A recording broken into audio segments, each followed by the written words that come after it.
Hey everybody, welcome to or back to my channel, My Kind of Stuff, and today we're going to talk about all the books I read in August.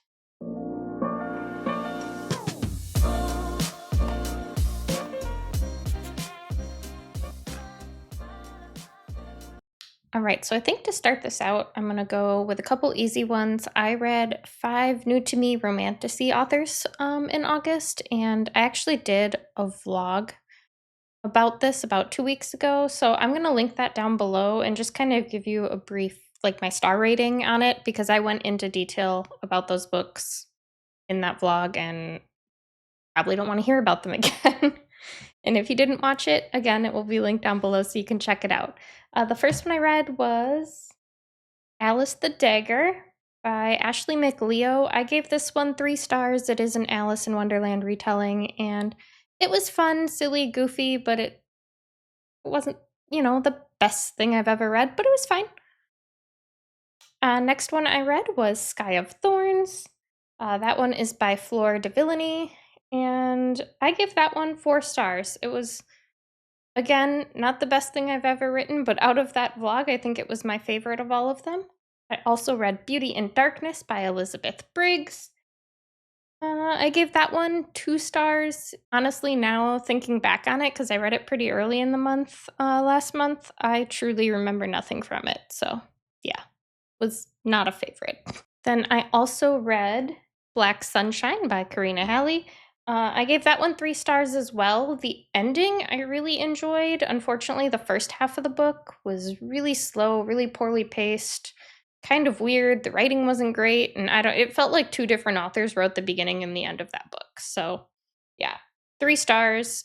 Had the beginning been written as well as the ending was, it would have been a 4 or 5 star. And then the last one I read in that vlog was Throne of Shadows by Tessonia Odette. That is another one I gave 2 stars. Honestly, not memorable in the least. That's another one I could not pick out one distinct thing from that book right now to tell you about, honestly. So yeah, if you want more detailed thoughts on those as I was reading through them, again, that vlog will be linked down below. Now let's talk about the arcs that I read in the month of August. I did get an advanced listening copy through NetGalley of Lights Out by Navessa Allen.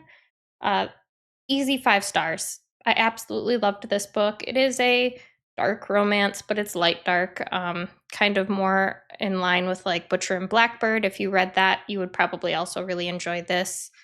It's very cute. Stalker romance. That sounds weird to say, but it is a cute stalker romance, okay?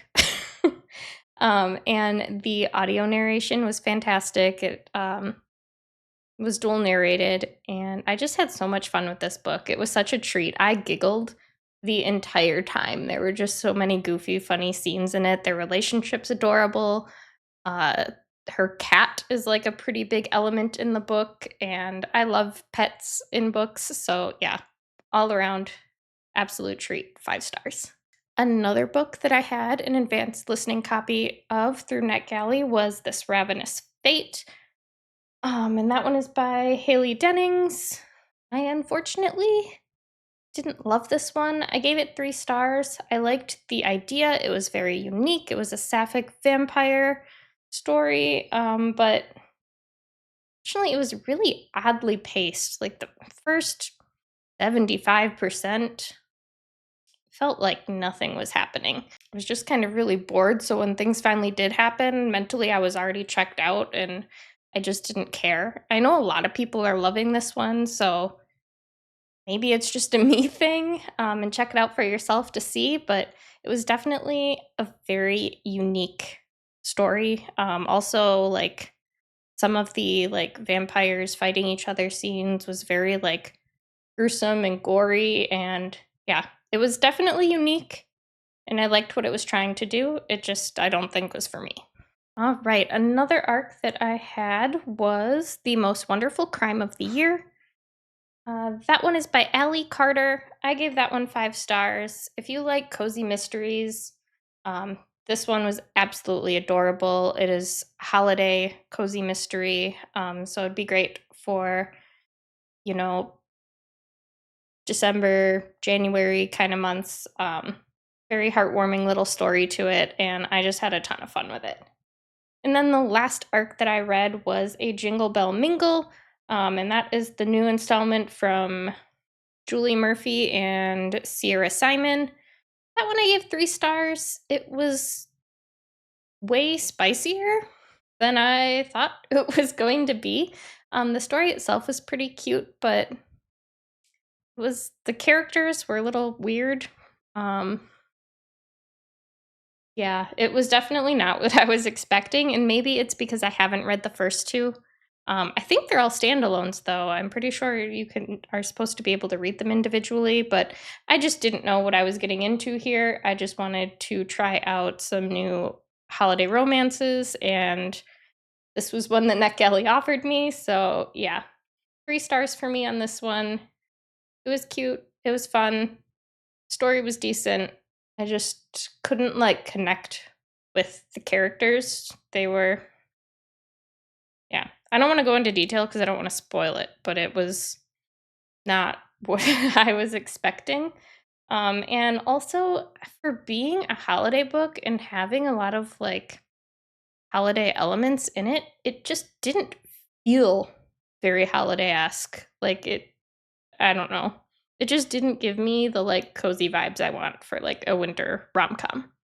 All right, and then let's just get into all the other books that I read this month. Um, to start off, I have Edenville by Sam Rebelline. I'm gonna butcher that. I'm so sorry. Um, this is a cosmic horror. It's also got thriller elements. We follow a couple who moves to Edenville. The wife has heard all kinds of weird things, and of course, as soon as they get there, all kinds of weird stuff starts happening. There's a lot of body horror in here. There's cosmic horror, and honestly, I'm I'm so torn on what to rate this. I gave it a 4, but I'm still so utterly confused about what I read, and I almost want to go back and read it again. Because I've not read a lot of cosmic horror, and it really like messes with your mind. So I feel like I probably missed things, and if I read it a second time, I would like comprehend more of what was happening. Maybe a 4 was too generous. Maybe I should have went with a 3 on that one. I don't know. I'm gonna read it again, I think, and see what I think after that. Now, I also listened to Dungeons and Drama by Christy Boyce. This was another 5-star read for me. It was absolutely adorable. It is a YA romance. It is Dungeons and Dragons themed, and also the female main character in there is a big like drama nerd, and it was so cute and heartwarming. And for being like a YA no spice book, that wouldn't generally be something that I liked, but the like inner nerd in me absolutely fell in love with this story, and I know book 2 is coming out soon, and I cannot wait. All right, another book that I read that I recently got from Book of the Month is House of Glass by Sarah Pekkanen. I gave this one 4 stars. I thought it was pretty good. If you like creepy children in like your thriller horror books, this was absolutely fantastic. We follow our main character who works for attorneys in custody cases to like determine who should get custody of the children. And the little girl Rose is 9 years old. There's something traumatic happened to her nanny, and now she's like not speaking, and our main character in this book has to kind of like try and get her out of her shell to understand her better. She spends a lot of time with this family, and then like starts trying to figure out what happened with this nanny because everything's kind of fishy. And yeah, this was a really fun thriller. I quite enjoyed it, and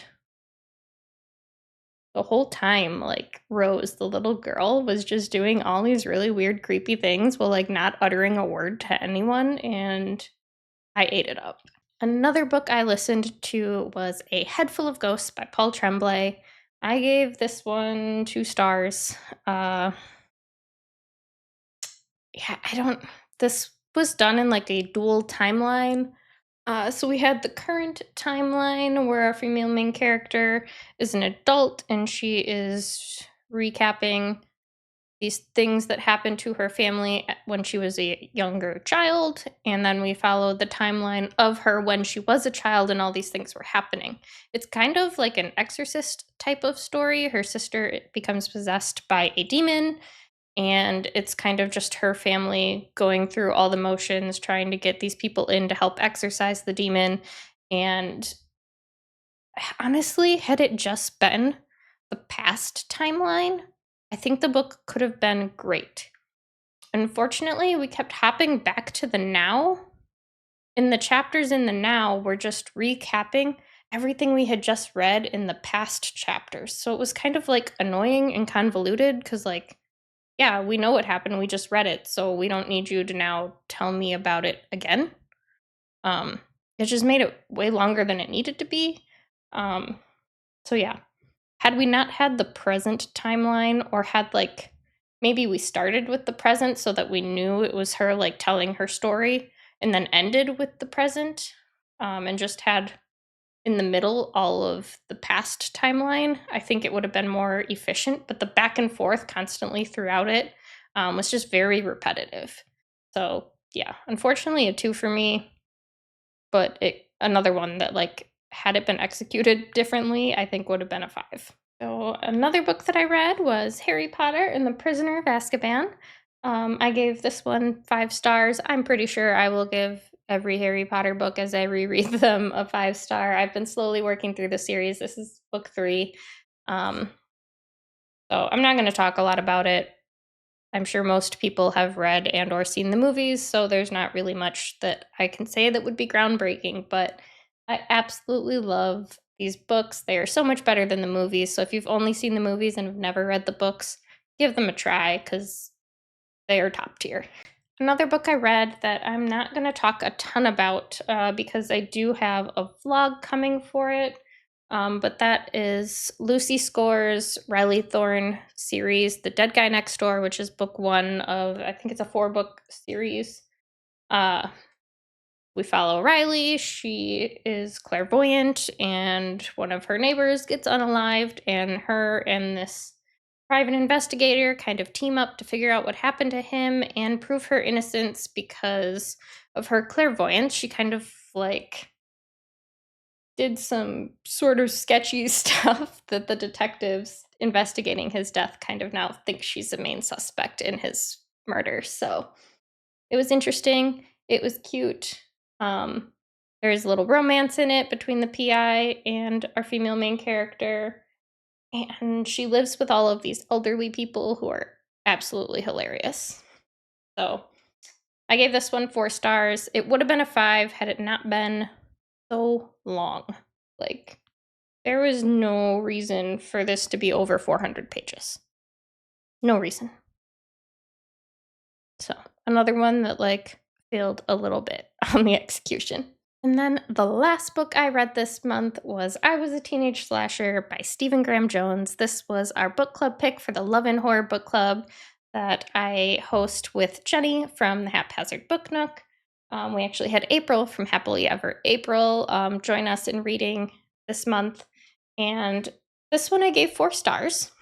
I started off just listening to the audiobook, and I was utterly confused. I was baffled. I didn't know what was happening. It was so hard to follow because it, again, jumps back and forth in timelines. So apparently that's a theme for me this month. And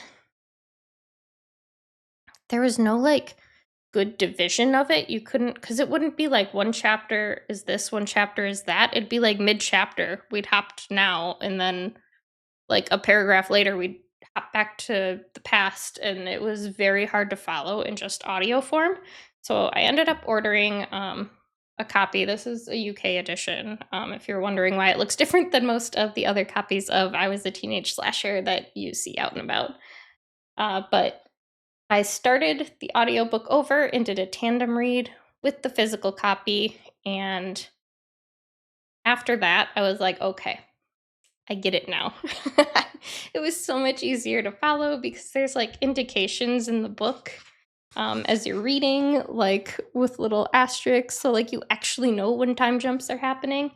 Um, it was way easier to follow. It definitely took a direction I did not expect it to take, but I do think the title is a little misleading. It's definitely not your average, like, super gory slasher. We follow Tally Driver, who is our male main character, and he is our slasher. This whole book is him, like, recalling the events of his teenage years, and it's kind of like a coming of age story and also kind of a love letter to his best friend who helps him throughout the entire like book kind of learn what he is and what's happening to him. So it was really cute and I absolutely enjoyed it my second time through it because just the audiobook alone, I didn't have a clue. So 4 stars for this one.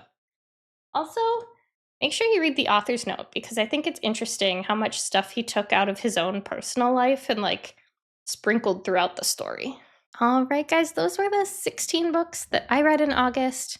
Let me know down below if you had any standout reads last month because I'm definitely interested in checking them out. Make sure you give the video a thumbs up and subscribe to my channel if you're new here so you don't miss any future content. I'll talk to you guys later. Bye.